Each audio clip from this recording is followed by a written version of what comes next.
नमस्कार, मैं अशोक यादव और आप देख रहे हैं बिहारी खबर तक। और मैं मौजूद हूं पूर्वी चंपारण के रक्सौल में। रक्सौल की बेटी ने सीए बनकर इस रक्सौल का नाम रोशन किया है। तो चलिए हम उनसे बात करेंगे और जानेंगे कि आखिर उन्होंने कितना परिश्रम किया तब जाकर यह सीए जाकर बनी। हालांकि कुछ लोग हैं कि वो नहीं जान पाते हैं कि आखिर सीए क्या होता है। इन सारी तमाम मुद्दों पर हम बात करेंगे। बिहारी खबर तक में आपका स्वागत है। Thank you so much. जैसा कि आप लोग सब जानते हैं कि मैं अभी रिसेंटली रिज़ल्ट आया सीए का, उसमें मैं चार्टर्ड बनी हूँ।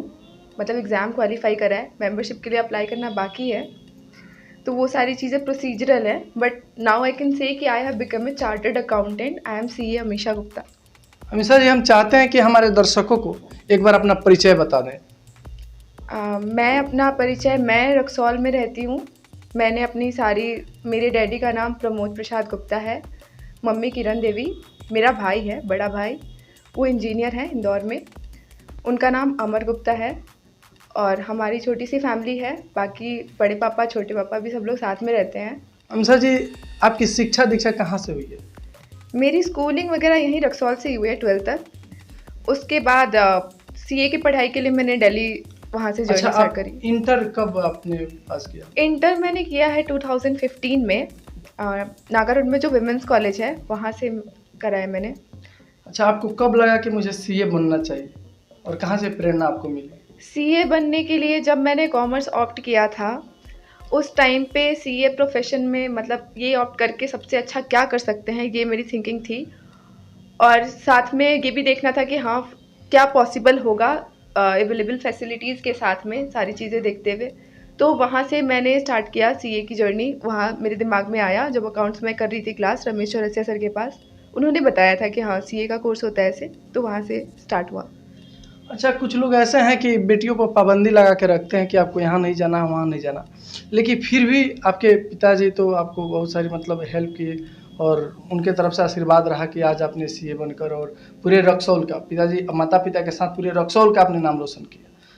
तो उन माता पिता को क्या कहना चाहिएगा जो अपने बच्चों को मतलब पाबंदी लगा के रखते हैं कि आपको नहीं जाना है, ये नहीं करना है, वो नहीं करना?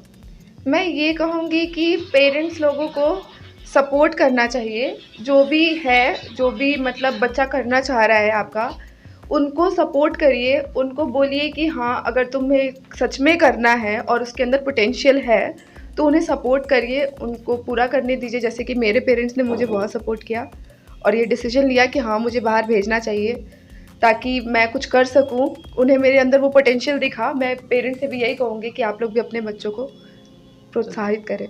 चलिए, आप एक चीज़ और बता दीजिए। जब बहुत सारे बच्चे होते हैं, जब उनके बचपन में जब पढ़ाई करते हैं तो उनको ये लगता है कि मुझे आगे बढ़ के ये करना है, लेकिन आप क्या सोचती थी उस समय? मैं शुरू से डॉक्टर बनना चाहती थी। लेकिन फिर आप हाँ मैं बताती हूँ। वो ये था कि डॉक्टर बनने के लिए यहाँ रक्सौल में उतनी फैसिलिटीज़ हैं नहीं कि आप यहाँ रह के मेडिकल की तैयारी कर सको। तो शुरू से बाहर जाने का सपना तो नहीं था, बट हाँ डॉक्टर बनना था। तो घर वाले भी थे कि हाँ भेज देंगे, कर देंगे ऐसे। बट फिर अनफॉर्चुनेटली मेरी मम्मी की तबीयत बहुत ज़्यादा ख़राब रहने लगी। तो उस टाइम पे घर की ऐसी सिचुएशन थी कि घर वालों को छोड़ के ऐसे जाना पॉसिबल था नहीं। तो उस टाइम पे मैंने सोचा कि फिर अब यहाँ रहते हुए मुझे ये चेक करना है कि मैं अब क्या कर सकती हूँ। तब मैंने अपना गोल चेंज किया और तब मैंने कॉमर्स ऑप्ट किया था। चलिए एक चीज़ और बता दीजिए। यहाँ बहुत सारे लोग हैं जिनको पता नहीं रहता कि आखिर सीए है क्या। जैसे चार्टर्ड अकाउंटेंट, तो उनका क्या काम होता है, ज़रा मेरे चैनल के माध्यम से उन दर्शकों को बताइए। मैं बताना चाहती हूँ कि सीए जैसे कि अभी हमारे रक्सौल जैसे शहर में बहुत ज़्यादा फेमस नहीं है, बहुत लोगों को नहीं पता होता है कि अब धीरे धीरे पता चल रहा है, अवेयरनेस बढ़ रही है इस कोर्स को लेकर के। पहले तो ये लगता था कि अगर कॉमर्स लिया है तो क्या करोगे, वही लिखा पढ़ी का काम करोगे, तुम बैठ के बही खाता बनाते रहोगे।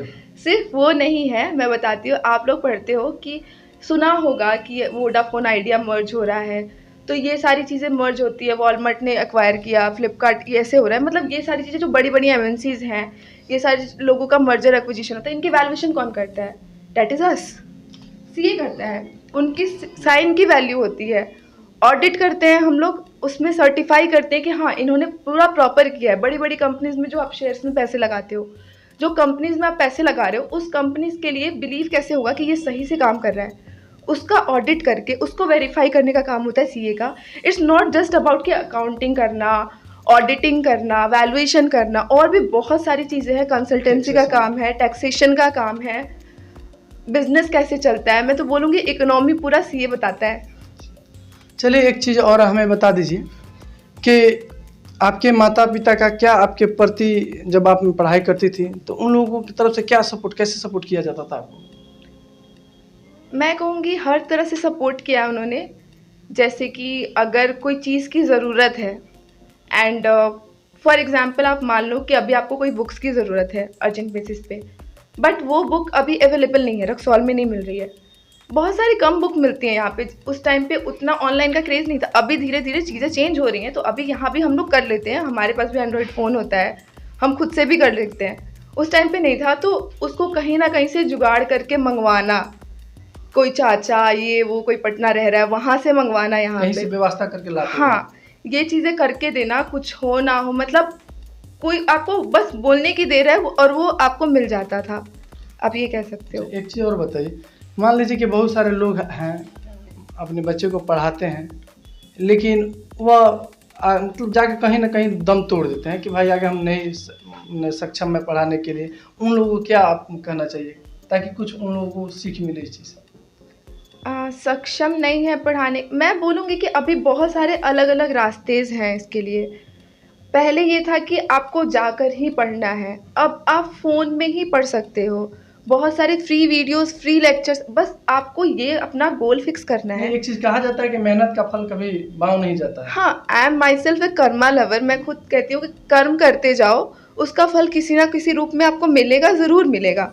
तो मैं वही कह रही हूँ कि आपके पास अगर फैसिलिटीज़ नहीं है तो उसका दूसरा ऑप्शन होता है। फ़ोन में आप चेक कर सकते हो, अगर आप ऑफलाइन मोड में नहीं जा सकते तो ऑनलाइन पढ़ाई कर सकते हो। हर चीज़ का सोल्यूशन है। रक्सौल की बहनों के लिए आप क्या कहना चाहते हैं जिसे वो लोग देखकर, इस वीडियो को देखकर सीखे और समझे? कि मैं ये कहूँगी कि रक्सौल की जो भी लड़कियां हैं, स्पेशली, लड़कों को भी मिलते हैं मौके बट लड़कियों को कंपैरेटिवली कम मिलता है। तो मैं ये कहूँगी कि लड़कियां चाहें तो बहुत कुछ कर सकती हैं। कहते हैं लड़कियां पढ़ती हैं तो 3 परिवार पढ़ता है। जिस घर में वो रहती हैं, जिस घर में वो जाती हैं, उनके आने वाली जनरेशन को पढ़ाती हैं वो। तो उनमें पोटेंशियल बहुत ज़्यादा होता है, बस उनको सपोर्ट चाहिए घर वालों का, दोस्तों का, टीचर्स वगैरह का, जो उनको मोटिवेट करे, उनको डिग्रेड ना करे कि नहीं तुमसे नहीं हो सकता है, तुम बस यही करने के लिए बनी हो, मतलब ऐसा करके ना बोले।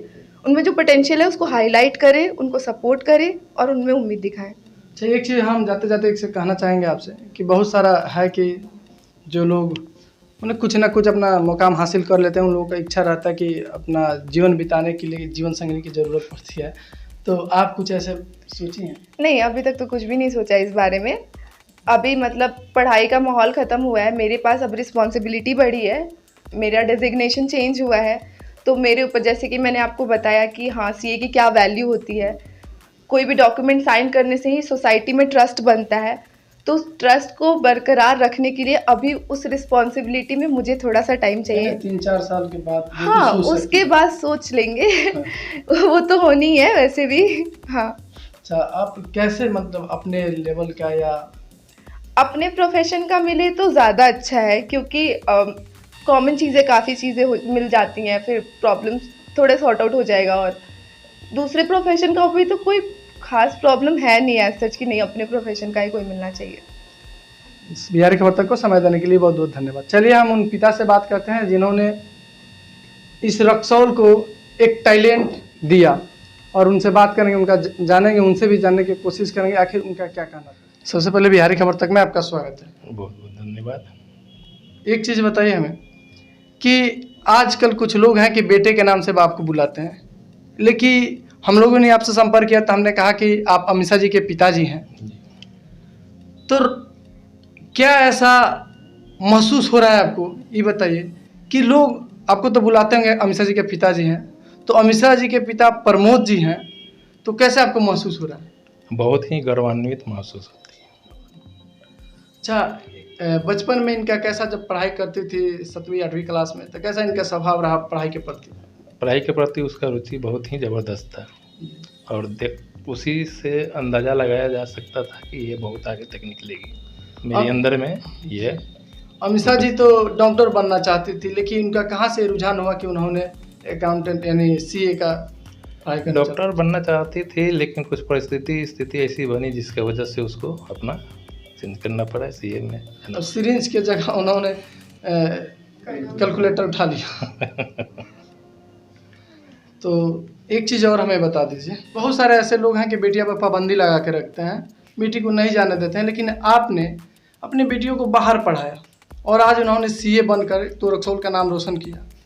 तो उन लोगों को क्या कहना चाहिएगा जो अपनी बेटियों पर पाबंदी लगाते हैं और बेटों को पढ़ाते हैं, बेटियों पर पाबंदी लगा के रखते हैं? नहीं, अपने बेटी को पाबंदी लगाना गलत है, क्योंकि उनका भी अधिकार होता है कुछ ना कुछ मुझे बनना लड़का और चाहिए। लड़की सेम है, और इस वजह से पाबंदी लगाना ठीक नहीं है। क्या संदेश हर देना चाहेंगे हर माता पिता हर जो माँ पाबंदी बाप लगा को अपने बेटी के प्रति ये भावना रखनी चाहिए कि घर से निकले और मेरे बेटी की तरह बन के फहराता रहे।